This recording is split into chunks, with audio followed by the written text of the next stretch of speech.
Hi, and welcome to my showcase and tutorial for Zombie Infection. Zombie Infection is an arena-style plugin that spawns an arena high in the sky. The players are set up into two teams, survivors and zombies, although all players are on the survivors team when the game begins. After a short period of time, a random survivor is chosen to be the leader of the zombie team, known as Zombie Prime. The player is given the Zombie Prime kit and is assigned a large amount of health. When a zombie hits the survivor is infected and is instantly respawned as a zombie.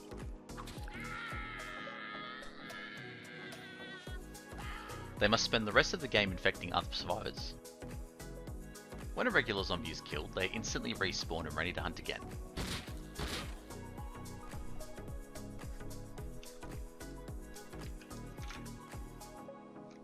However, if Zombie Prime is killed, the game ends and the survivors are declared the winner. Players can join the game from anywhere on the map using the ZI join command.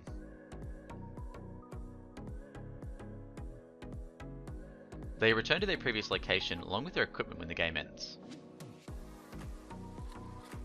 So how does each team win? Each team has different objectives. The survivors win the round by surviving the timer or by eliminating Zombie Prime. The zombies win by infecting all survivors and converting them into zombies. It is worth mentioning that only Zombie Prime is rewarded when the zombie team wins. However, regular zombies earn rewards for each survivor that they convert during the match. Prizes can be redeemed using the ZI prize command. This will roll a dice for each prize point that the player has. There are three prize tables: the survivor prizes, the Zombie Prime prizes, and the survivor kills prizes. This allows servers to customize the prizes for each type of win. Okay, so we're going to go through the zombie infection configuration line by line, just to quickly cover what each setting does. So using the night vision plugin basically means that players are going to see daytime or have their view locked to a certain time of day. Minimum players required for the event to start is set to 3 by default. Basically just means that how many players have joined the lobby for the game to actually register a start, otherwise it'll end prematurely. Delay before a player is selected to be Zombie Prime. This is how many seconds after all the players spawn as survivors before they're converted, or one is randomly selected to be zombie. How long do the survivors need to hold out to win? This is the total round time, and this includes this piece here as well. So it'd be for effectively 515 seconds, removing this portion.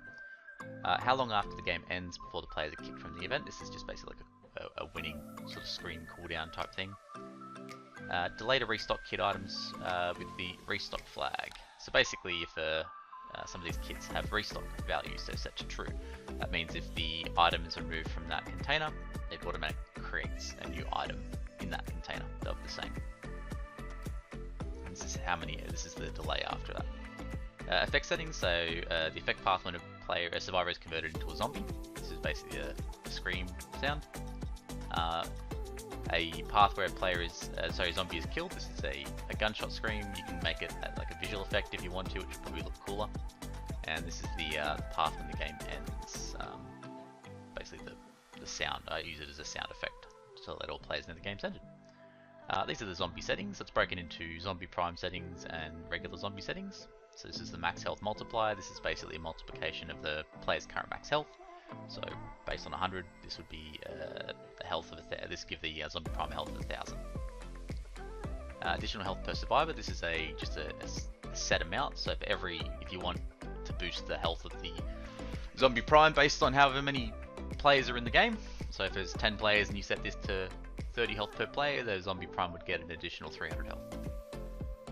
This is the kit settings. These are worn items, so basically your items that are in the worn slot of the inventory. So you can see there's mummy suit, glowing eyes, coffee can, that sort of thing. Belt items are the items that are equipped into the player's belt slots when they're converted. And then we've got the zombie kit settings here, which is our regular zombies. So glowing eyes, regular mummy suit, some pitchforks. So super simple. And these are the survivor settings. So these are the items, the worn items that the survivors get, which we've just got the scientist and the GM hazmat suit, as well as a diver torch. And usually they'll kind of scavenge anything else, but you can, add whatever else you want into this, keeping in mind the maximum slot amounts for each of these containers. The lobby settings. So the lobby timer is how long the lobby will basically be active for, allowing players to be able to join the event before it closes. And how often should we post in chat to let players know the event's there. So by default, it's every 60 seconds. Every minute, it's going to send a chat notification saying, hey, the zombie infection event is running, feel free to join. And then it also says, should we send it with a 10-second reminder, which is basically where the arena is going to start in 10 seconds. Loot settings. So these are basically allowing you to create loot tables. So I've got one by default, which is modern loot. If you want to create a primitive type loot, like survival arena, you can do that as well. Uses a very similar sort of structure to survival arena, so you can probably take some of your loot tables from that and modify them for this.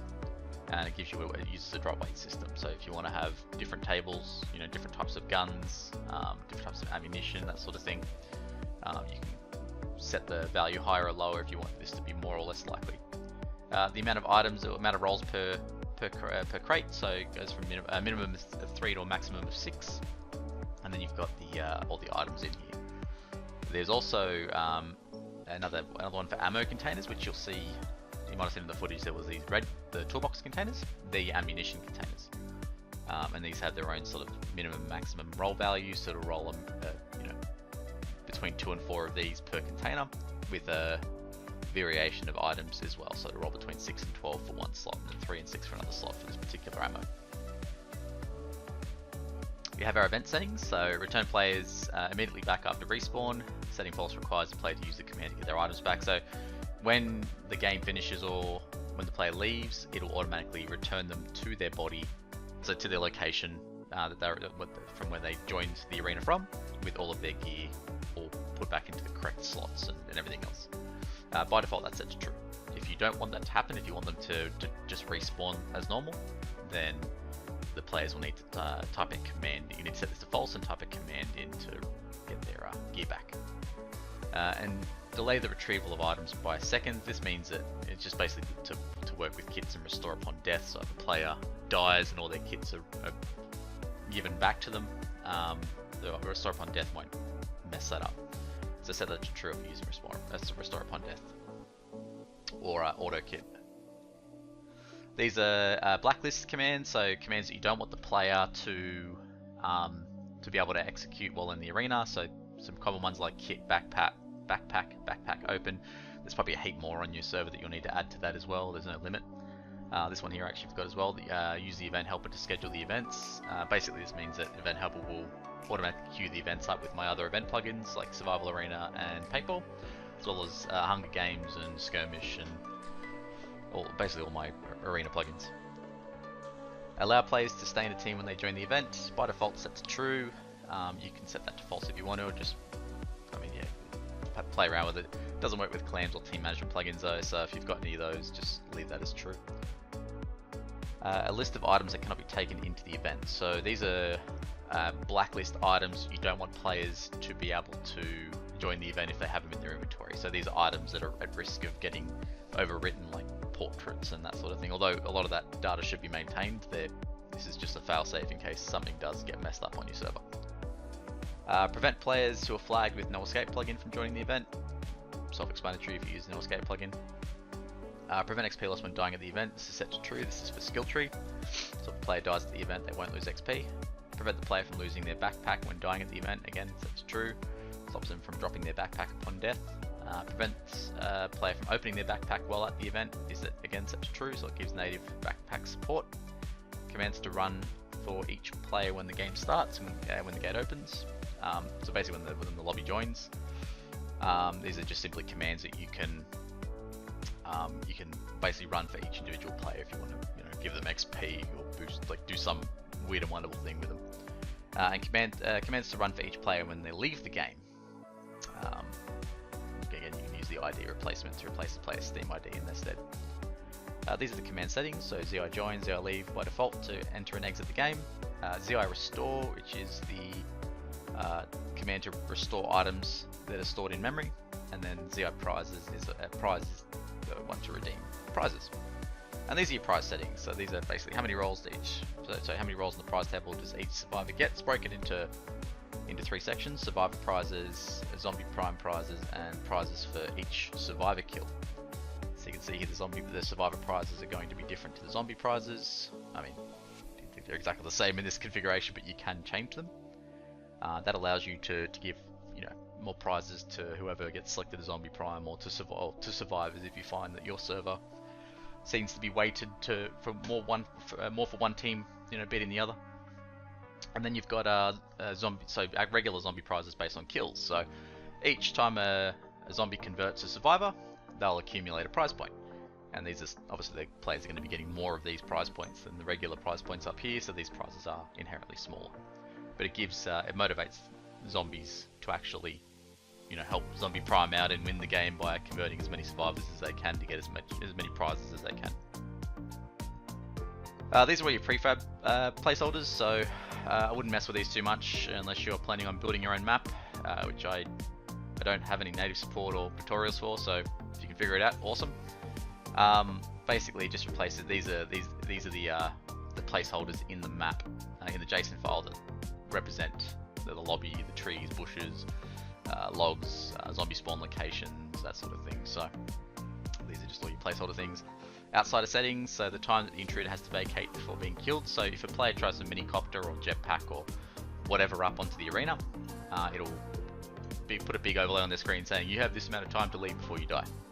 And there's also a buffer period, so a buffer location, so buffer sort of distance to catch the intruders early as well, rather than just using the arena's size.